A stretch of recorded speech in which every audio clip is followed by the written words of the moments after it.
Canada में प्रधानमंत्री के तौर पर जस्टिन ट्रूडो का दौर अब खत्म हो चुका है।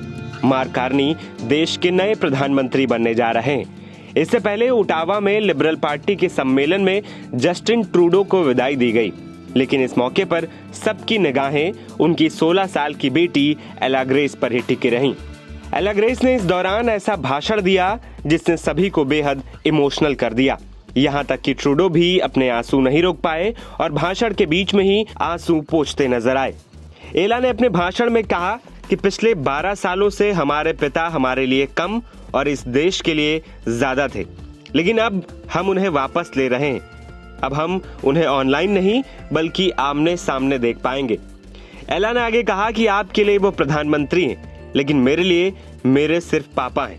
हम सब जानते हैं कि प्रधानमंत्री बनना आसान नहीं है, लगातार काम, तनाव और मीडिया की निगाहें, लेकिन प्रधानमंत्री की संतान होना भी उतना ही मुश्किल है।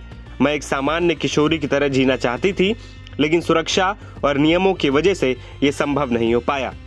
एला ने अपने पिता के बलिदान को याद करते हुए कहा कि मैंने अपने डैड से अपनी तकलीफें साझा की और उन्होंने हमेशा मुझे समझाया। वे सुनते हैं, महसूस करते हैं, क्योंकि उन्होंने भी ऐसा जीवन जिया है। बस फर्क इतना है कि तब सोशल मीडिया नहीं था। उन्होंने भावुक होकर कहा कि अब मैं उन्हें सिर्फ स्क्रीन पर नहीं बल्कि घर में देखना चाहती हूँ। डैड, मुझे आप पर गर्व है।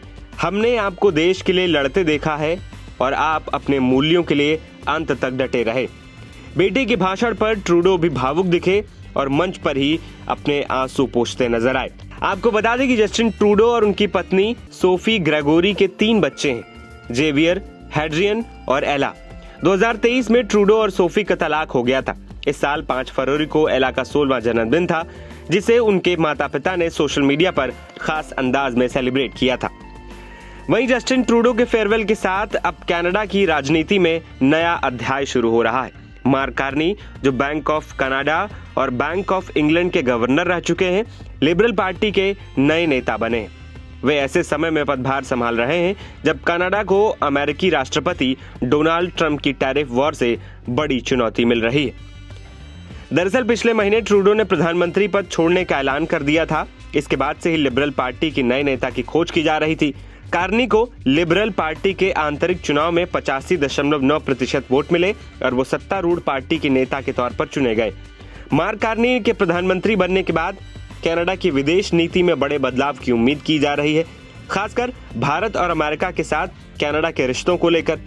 और कार्नी ने साफ भी कर दिया है कि कनाडा भारत से अच्छे रिश्ते चाहता है और वो भारत के साथ व्यापार संबंधों को फिर से मजबूत करने के लिए प्रतिबद्ध है। मतलब ये है कि उन्होंने इशारों में कह दिया है कि ट्रूडो वाली गलती वो बिल्कुल नहीं दोहराएंगे।